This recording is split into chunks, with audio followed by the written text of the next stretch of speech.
ہوتے ہیں کچھ رشتے گھروں کے اندر جنہیں شوق ہوتا ہے اپنا منہ موڑنے کا، ضرورت کے وقت، کسی بات کے وقت، کسی کام کے وقت۔ ہوتے ہیں کچھ رشتے ایسے گھروں کے اندر جو آپ کی ضرورتوں کے وقت آپ کو یہ احساس دلاتے ہیں کہ ایکچولی آپ اس قابل ہیں نہیں کہ آپ کی ضرورتیں پوری کی جائیں، یا پھر آپ اس قابل نہیں ہیں ہمارے لیے کہ آپ کی ضرورتوں کی اتنی اہمیت ہو کہ ہم آپ کی مدد کریں کہ آپ کا کام جلدی ہو جائے۔ ہوتے ہیں کچھ رشتے اس دنیا میں ایسے۔ تو کیا کرنا چاہیے؟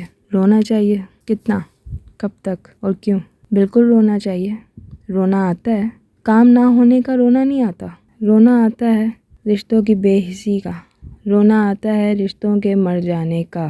تو کیا کریں؟ ایک وقت ہوتا ہے جب انسان ان چیزوں کو لے کے اپنی زندگی روک دیتا ہے، ایک وقت ہوتا ہے جب انسان ان چیزوں کو لے کے اپنی سوچ کو روک دیتا ہے، وہ نہیں بڑھ پاتا آگے، وہ انہی چیزوں کو لے کے رکا رہتا ہے کہ اس کے رشتے ایسا کیوں بیہیو کر رہے ہیں، وہ انہی چیزوں کو لے کر سوچ میں پڑا رہتا ہے کہ مجھ سے کیا غلطی ہو گئی تھی۔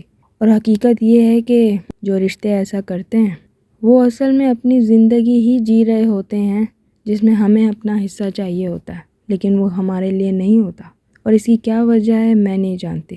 ایک چیز ایگزسٹ کرتی ہے، اس کو الفاظ دیے جاتے ہیں، اب وہ کیوں ہے، کس وجہ سے ہے، کیسی نہیں ہے، ان چیزوں کا کوئی جواب نہیں ہوتا۔ ایگزسٹنس کسی بھی طرح کی ہو سکتی ہے اس دنیا میں، کسی بھی چیز کی ہو سکتی ہے۔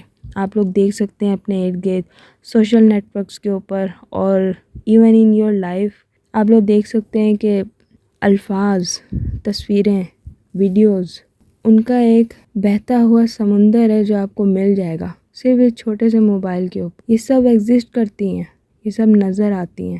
اسی طرح ایسے بہت ساری چیزیں ہیں جو ہمارے معاشرے میں، ہمارے گھروں میں، ہمارے رشتوں کے اندر بھی ہیں جو نظر نہیں آتی، وہ صرف ہماری آنکھیں اور ہمارا دل دیکھتا ہے، اور پھر اپنے اپنے الفاظ میں ہر انسان اس کو بیان کر دیتا ہے۔ کوشش کیجئے کہ کسی دوسرے کی زندگی میں اس طرح کی کسی بھی چیز کو ایگزسٹنس میں مت لے کے آئیں جو ان کی یا تو سوچ روک دے یا پھر ان کی زندگی ہی روک دے، کیونکہ وہ لوگ جو آپ کو کہتے ہیں کہ میرا یہ کام ضروری ہے، یا یہ میری خوشی ہے، یا میں چاہتی ہوں یا چاہتا ہوں کہ ایسا ہو، تو وہ لوگ آپ کو اتنی امپورٹنس دیتے ہیں کہ آپ اپنا ایک پازیٹیو رول ان کی لائف میں پلے کریں۔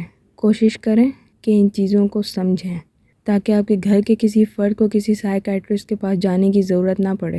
گھروں کے اندر اس طرح کا ماحول ضرور رکھیں کہ آپس میں فرینڈلی وے میں ہر کوئی اپنی رائے دے سکے، ایک دوسرے کی بات سن سکے، چاہے وہ کتنی ہی پازیٹیو ہو اور کتنی ہی نیگیٹو ہو۔ کوشش کیجئے اس چیز کی اہمیت کو سمجھنے کی۔